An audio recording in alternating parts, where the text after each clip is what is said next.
Well, there was one thing that happened in kindergarten. We were doing a project where we were supposed to cut out pictures of magazines and glue it onto a piece of construction paper, but instead I glued it onto a table and I got laughed at, of course, Hmm. and I was upset and crying. And then I think like a few weeks later, my mom had a meeting with the teacher, and she pretty much told my mom, "Your son is borderline retarded."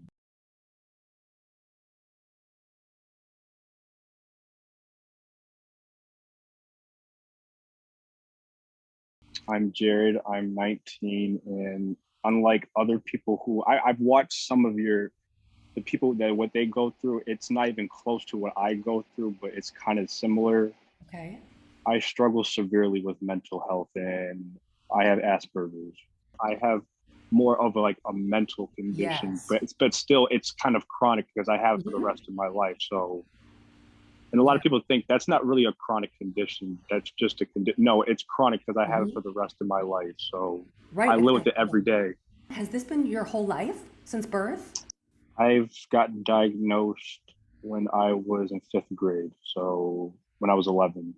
11. Okay. And did you start to notice weird things before that? Yes, I definitely did notice weird things. I noticed how I just wasn't like everyone else. I did things that normal kids wouldn't do. And to me, it was normal.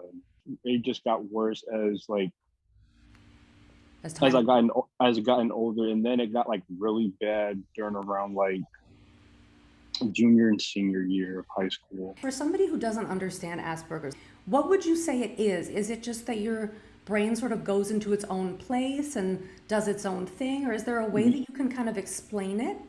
It's kind of like I process stuff differently. I see stuff differently than others. I see things that others don't, and I have trouble like expressing myself a lot of times. I'll get very frustrated, and Did you have friends that were kind of your close, like, these are my buddies, they're with me no matter what, or did you find that it was difficult to make it was friends?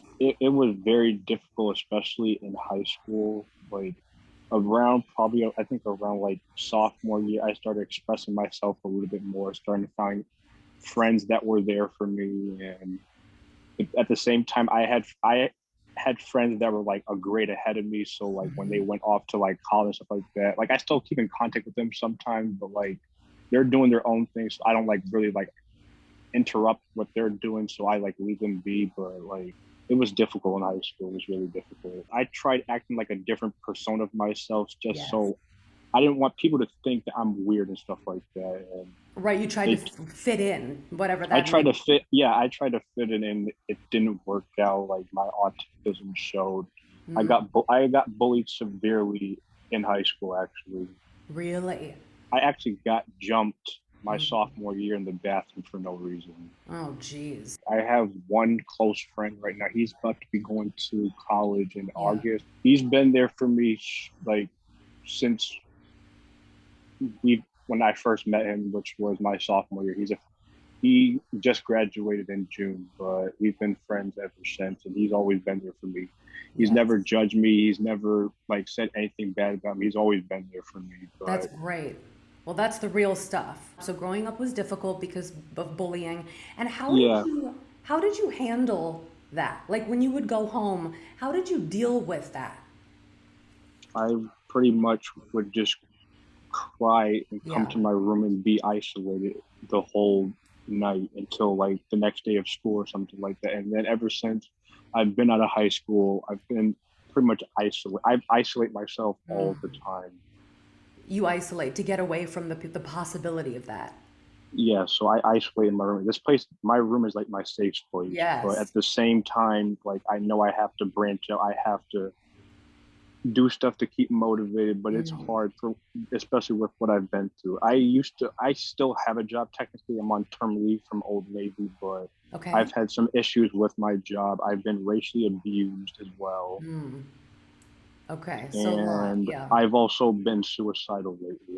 911 showed up at my house because I had two suicidal moments, and I kind of like expressed myself on social media. And they came, yeah, the first time they came, I went to the hospital. The second time I didn't go because I had like outpatient therapy the next day, so there was no point going to the hospital. Okay. But put a lot of like stress on like not my dad really, it's more like my mom. She's Yeah, like she worries about me being on social media, but at the same time, I kind of feel like I found friends on social media. Like I exactly. said, I only have one real friend, really.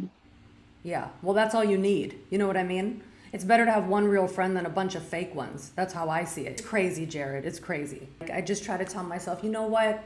Everybody is going through a difficult time. Everybody has their own difficulty, right?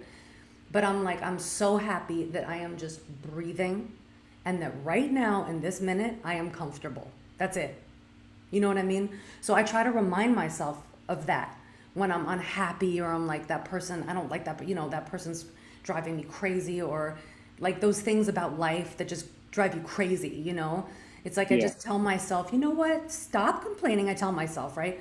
And just be happy to be alive. Not everybody gets to be alive, you that's know? true. And so I just remind myself of that all the time. And then I'm like, all right, so these other things, I'm just going to get over them. You know what I mean?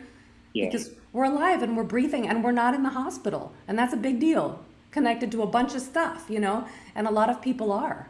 So I find that I'm very lucky, and even though I've been through all this stuff, I mean, and you who've come out of this stuff, it's difficult, but man, we're lucky, to be alive and breathing. To me, I see you in a different light maybe than you see yourself. I see you as having a lot of knowledge and a lot of power and a lot of ability to change other people's lives, right? Yeah. And so I want to get that out of you, and so I feel like any advice you could give or just for somebody who's like a kid or an adult, anybody, who's going through a really hard time, what could you tell them? How could you help them get through these difficult times? Well, basically, the most important thing you have to have a support system. Like, if you don't have a support system, it's going to be very difficult. And I know that from firsthand because the last few months I've not had a support system. When I was in the hospital, I didn't really have a support system at all. They took my phone away. I couldn't like text you or anything like that. I was actually going to message you that I was in the hospital, but they took my phone away as soon as I got admitted. So So support system would be a huge one. Support system. yes, Yeah. it's a really big one because if you don't have you're struggling alone. And I consider you a huge support system, a huge. Wow. Okay. Well, And I'm I and here. I and I know you're here for me as well as well. I'm here for you too. Well, thank you. Thank you very much. And I know that's genuine. And as long as I'm breathing, it's like I tell people, I'm here as long as I'm breathing. As long as these lungs work and I can be here, then I'll be here. And I want to make sure that you keep pushing through all the time because you got a lot to do in this life. Speaking of that, I want to get your superpowers. For me, your biggest superpower, tell me if I'm wrong, please, is it the size of your heart? No, you're not wrong. I have a really big heart, and a lot of people take that in a weird way, or like I said, make assumptions about it, saying that, oh, you're too lovey-dovey, you're this and that. I can't change my personality. I'm never going to change that because this is me. This is all me. You're spot on about that. There's nothing wrong with that. I have a really big heart. I have a really big heart. And it's funny that you're saying that they say that that's a negative thing because to me that's the most incredible thing about you. Do you know what I mean? Your biggest superpower to me is your heart. What would be your superhero name? Calypso, because it's kind of like, it's very interesting. It's like, it kind of like describes my personality because I have a very interesting personality. That's how, and Calypso sounds kind of like a very interesting type of superhero name. So I thought of it. I literally just thought of it like probably like a few days ago. Yeah, I love that. I love that. Calypso. It also makes me feel like I'm about to dance. You know what I mean? And on that note, before this thing hangs up on me, mwah, I'm sending you so much love and I'm sending you everything good. You better stay strong for me, for you, for your grandmother, for all of us. And we'll keep talking. Sound Okay. good? Yeah, that sounds really good.